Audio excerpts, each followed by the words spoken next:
Alors, une question, il n'y en a qu'une, sur mon dernier roman, Le voyage de Fulmire. C'est la question de Farah.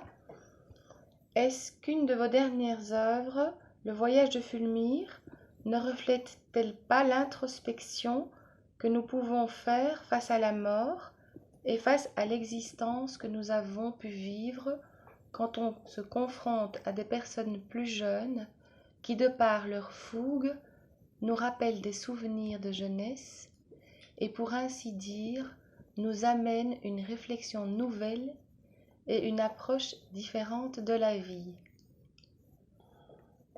Alors là, je dirais qu'il y a presque une réponse dans la question. Euh, Probablement que je pourrais répondre oui, c'est vrai. Euh, Maintenant, les aventures de Fulmire, est-ce que c'est une réflexion sur la mort? Je ne sais pas très bien si c'est l'aspect le plus important pour moi.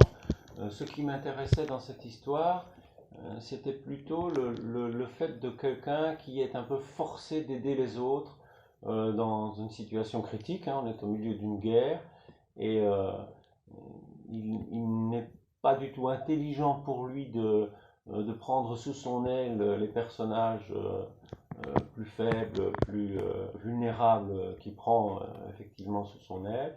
Et il le fait parce que même s'il a euh, des dehors un peu bougons, eh bien, il a bon cœur.